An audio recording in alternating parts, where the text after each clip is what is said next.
today is the day that I'm gonna go over my monthly budget and how that system works and my main expenses. Okay, just some quick things because I feel like this video is already gonna be long enough with just me showing you the actual budget process. I do not make the same amount of money every single month, so that is why this example might seem a little extensive, but I do want it to be thorough. There's going to be 3 different money amounts that we're going to be dealing with, just because that will cover a broad spectrum of finances. And of course, just as like a little disclaimer, like this is not a video on like how to budget your money or how you should budget your money. This is 100% just what I personally do. It's just what has worked for me. So, you know, I would never try and tell someone like, oh yeah, if you do this, like it'll work for you, because everybody's different, and even budget plans or systems change consistently as the person whose finances it is changes. Before I get into the whole thing, I do want to quickly, just short version, go over my main expenses, because I know a lot of people ain't gonna be down to watch, you know, however many minutes this turns out to be. So my main expenses are things like food, water, fuel for my van, my phone, auto insurance, and I do have student loans. I want to say that can pretty generally encompass my main expenses pretty well. There are definitely other expenses that I have, but like as far as things that I spend the most money on monthly, it would be out of what I just listed. And as far as how much money I spend a month on those things, I don't have like a figure for you. So sorry. How much I spend is solely based on how much I make, which I think is and so now, without further ado, I'm just gonna show you guys on a sheet of paper what goes down with my finances every single month. Okay, so we're gonna do 3 different potential income amounts. I'm gonna start with 400 because if you watched my last video, you'll kind of know why I would consider that to be not a lot of money. And this is just a general, so these amounts aren't necessarily like what I make per se, but they're good numbers to illustrate how my budget system works with varying amounts, low to high and anywhere in between. And then no matter what my take-home income ends up being, these steps remain the same. So just for reference, I'm gonna call this like column A, B, and C, so that way when I refer to them later, that's what those will be. So step 1 is pretty much, it's about finding out how much money I have to work with. So really just asking myself the question, how much is this really? So what that means for me is right here, it says 25% tax and 10% tithe. So because of the fact that the work that I do is just online, it's freelancing for the most part, I will have a physical like regular job every once in a while, and in that case, like the company I'm working for will usually take the taxes out of my paycheck, but for all of the freelancing work that I do, I have to take my own taxes out of this. So these numbers are pre-tax. So I take out my own taxes, that way I don't have to be surprised at, you know, come tax season, and I do 25%. Now I know that that is a little high, but the reason that I do that is just to be prepared, because those, you know, the amounts that taxes can always increase, right? So just to be safe, 25%, and then there's my 10% tithe. So out of this 1,000, I will take my 25%, which is $250, and then I'll just, this is means I have $750 left. That's it. And then I'll take 10% of this $750, so that's $75, and then that means I have $675. So in the long run, it means that I have $675 to work with. So basically, when I make $1,000, I really only have $675 to kind of do with whatever I want, because the rest of it goes up here. Same for these, I'll just fill those in real quick. Okay, so that's step 1. Then I've got the 3 totals of what I would have to work with had I made X amount of money. So moving on to step 2, 60, 30, 10. I guess I should clarify, these are all percents. So this right here, the 60, 30, 10, this is just this number broken down in percentages, and they're all for different things. So this is what it calls spend, this is like save or debt, and then this one is need. So this is going to be step 3 and 4 combined, at least this little box. So step 3 is gonna be to list my 5 categories. So the first one is bills, and for me, my 2 primary bills are gonna be like insurance and phone, and then I have a little bit of debt. I have a student loan that I'm still paying off. Now this stands for necessities, and that is stuff like water, food / groceries, any kind of like cleaning products for the van, or basically like anything you could buy at like Walmart. Even like personal hygiene stuff like toothpaste, a new toothbrush. These first 3 right here, my bills, my debt, and my necessities, these are all fixed amounts every single month, right? Like I think that makes sense, because so I'm just gonna draw a line, because those I pay the same amount for pretty much every single month. So this one right here, main, is what it says. I don't know if you can tell, but it stands for maintenance, and what that is stuff like paying for to do my laundry at the laundromat, if I'm gonna take a shower at a truck stop, or if I need a gym membership to take a shower. Also like oil changes for the van, that comes from here, or new clothes or new gear, anything like that. That's what this is for. And then gas / it says OT, it's really gas / other is what that is. So obviously that is fuel for the van, and then other, basically to me, other is stuff like going out to eat or any kind of like fun activities. If I need campground fees or entrance fees to somewhere, that's gonna be this other. Okay, so the way that these work, these top 3, like I said, they are like fixed amounts. These bottom 2 can kind of vary, like no one's telling me, oh, you have to pay $200 for gas a month. So this is kind of where I have some leeway in these bottom 2 categories. So my insurance is $70 and my phone is $50, and then the minimum payment on my student loan is $100, and then for necessities I usually use about $200 a month. Now these are not, like, I say they're fixed, but I mean, if I need more than this, I can use more than that, and if I need less than this, I can definitely use less than that. And then the same for like this, I don't always just pay $100 a month, that's just the minimum. So this was step 3. It was just listing all of these categories and then writing out the amounts that I need for each. So the grand total for my bills, for my debt, and for my necessities is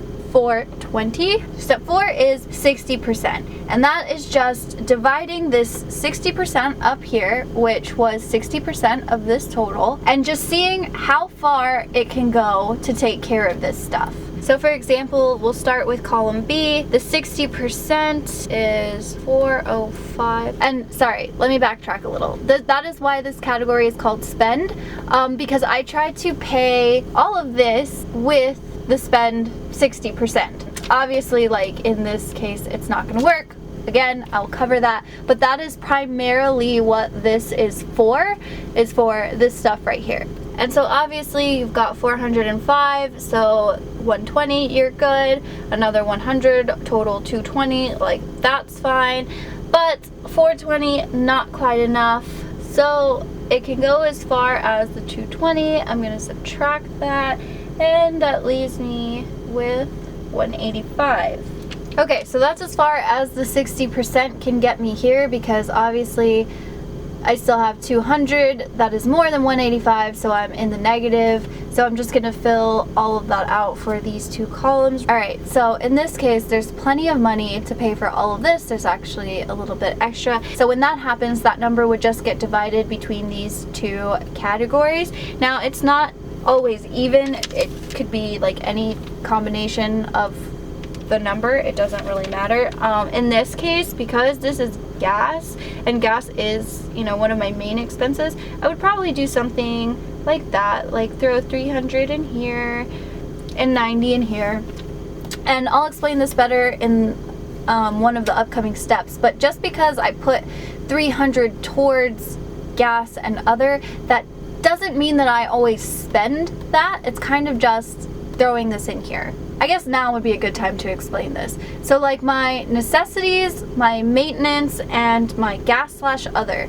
These 3 things, I see these as like, I call them my accounts. And when I say accounts, I don't mean like I have separate bank accounts for all of them. Like really, all of this money is in one bank account. It's in the same place.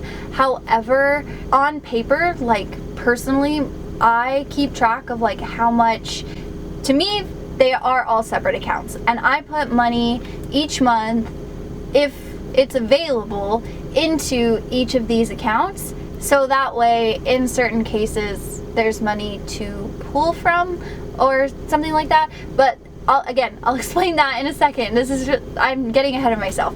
But I did just want to say that really quick because that will probably be, you know, helpful in the whole sense making thing. So we're gonna come back to this right here, and we're just gonna move on to step 5 real quick, which is dividing the 30%. So this 30% in step number 5, all it is this 30% up here, which is 30% of that number, which was your total after taxes and tithing. So it's 202.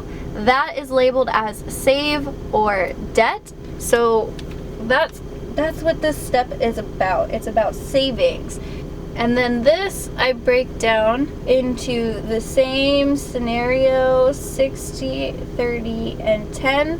And I'll just do the same for both of these. So this is how I divide my savings. Again, 60, 30, 10 out of this number, which was 30% of your original total up there. 60% goes towards my debt, 30% goes in my Roth IRA, and then 10% goes in what I call my peace of mind account. Okay, ignore my 6. I did that too soon. So I've got my savings, and this is what the main concern is right here. These are pretty straightforward. The peace of mind account and the IRA, those are, you just take those out, put them in.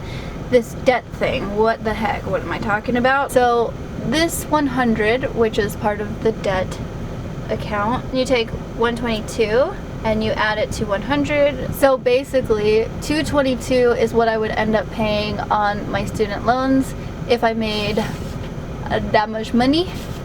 So instead of 100, I would pay 222 because, yeah, adding that. So you go over here, what do you got? And I forgot to write this down. This was 42. This would be minus 100 because of this 100 right here. And that is negative 58. So you need $58 to be able to pay this 100, which works out, sort of. So you've got plus 48. Then unfortunately you've still got a negative number. I still need $10 to be able to pay the minimum on my student loan. Then let's just go ahead and do column C right quick. So here, this is pretty straightforward again. So then in this case, instead of paying $100 on my student loan, I'd be paying $345 on my student loan. Yes! Okay, and then you can move on to step number 6, which is the 10%. This 10%, which is 10% of this number. It says need, which means you apply it where you need it the most. Like wherever you're missing something, you're gonna need this, just put it where it belongs. Same with this one, same with this one. So let me do column A first, because this is obviously, we're still in the negative up with something that's super duper important. So then I'll just take this and add it to this negative number. So this, I messed that up. It says 27, it says plus 27. So you've got negative 10 plus 27, you come out with 17. So now that you've got 17, you can deal with this one. So you've got, I have my insurance, my phone, and my student loan minimum accredited for, but I still need $200 and I only got 17. So I'm just gonna do minus 200 to see what I need. I need $183 in order to pay for my necessities. However, I'm not going to worry about that right now because all I needed to do is take this 10% and put it wherever it was needed most, and so I'm going to do the same thing over here. pretty much same spot here. You've got 185 minus 200, that is going to be negative 15. So you still need $15 to be able to pay for these necessities. So again, we're just going to bring this up here, plus 68. Then you do that. Is that 53? So then you've got 53, and now that you're in the positive, after you've done taking care of these first couple of things, you're gonna do exactly the same thing as over here. So then I will split that between these two. How that would probably work is we'll just do like 26 and 27. And then, okay, so then in column C, you come over here and you've got your 10% 135, but apply it where you need it most. Where do you need it? Honestly, you don't really need it anywhere because you even had enough money to put stuff over here. So you're good. We'll handle that in a sec. So all of that brings us to step numero 7, which is where I check my overflow and apply if I need it. Now, what the heck am I talking about? Okay, for example, we go over here. In column A, you still have a negative number. In column B, you come down here, and these numbers, like spending $27 in gas for the whole month is a little unrealistic. And then over here in your 10%, you've got $135 that is completely unaccounted for. So you've got negative, unrealistic, where the heck do you go? And this is where step 7 comes in place. That is called overflow. So these three, necessities, maintenance, gas/other. My bills and my student loans, the difference between those and then my necessities, maintenance, and gas is, as I said, I see these things right here as actual accounts, like bank accounts. So they always have a balance in them. They kind of have like their own little savings. So again, for example's sake, say the ideal balance in each of these accounts is $1,500 and $1,000, and this would of course be regardless of how much I made each month. The minimum or ideal balance would stay the same. So basically, looking at this with these three numbers right here, you've got 1,000, and then you do minus 0 because this is the what is in the account already. So I was able to, out of my paycheck, I was able to take $200 and spend that there. So I don't have to dip into my savings in that fund, right? So I've still got $1,000 in there. Now this maintenance account right here, I'm putting $26 in there, so I add 26. And then the same with the gas/other, I'm adding 27, so that's 526, 1027. And then so we come over to column A, which is the $400. So you've still got the same amount. This is like as if it's a different, instead of making $1,000, you're making 400. So you gotta do stuff a little bit differently. But here we go, we're working with these right here. So this $200 even, I was still negative 183. So how I can compensate for this would be to come to what I already have, kind of like that's why I call it my overflow, because this account is just like overflowing basically. I mean, it's not like tons and tons of money, but it's definitely enough to get me by. So we come down here, minus 183, 817. The maintenance and gas/other, like I'm not adding anything, but for like my gas, I'm obviously gonna need to spend some money on gas. It's not like I just cannot move, you know. I think that's pretty much impossible. So for the sake of, I don't know, why not, we will say that I spent $300 that month in gas, even though I only made $400, and then I will still have $700 allotted for, again, it's not just gas, it's also like campground fees or going out to eat or anything that's kind of like extra or fun. So in gas/other, that's why in situations like this, when I have so much left over, I will throw like a huge chunk of money into this one, because this my gas plus like little extra things takes up a lot of money, because I mean gas alone in this van, like yeah, okay, who are we kidding? Anyways, let's just, again, for the sake of seeing how this works, say that I needed to spend, I don't know, $50 on something. Again, maintenance is stuff like a gym membership or showers or doing laundry, oil changes, things like that. So $50, that leaves us $450. And then in this situation, you've got your $1,000, your necessities totally paid for, so it's minus 0. Maintenance, you've got plus 90, and this one plus 800. So then these would pretty much be the new balance in the account. So again, for example, if I put $300 into the gas account and now I have $1,300, obviously it's not going to stay at $1,300 because I'm going to spend some money on gas. Whatever I put in here, I'm not going to try and not spend that much. However, if I'm just feeling like it, or if circumstances happen to be that I need to spend more, and like say I need to spend like, I don't know, say I spend like $700 in gas, then for whatever reason I only have $600 left in this account, then honestly, like that would still be okay if the next month I only made $400, which is really $270, because I would still be able to take from this and pay for my gas. So even if I made like, yeah, nothing, I would still be covered. And again, that is what this overflow thing is for. I can zoom this out, I guess, show you the whole thing. So my complicated budget strategy. Anyways, as I was saying, so I've got these as like a nice little buffer for, oh, okay, maybe I make $2,000 one month, which, okay, cool, awesome, put all this stuff away, but then I make $400 for like the next 3 months. Like, meh, that's okay.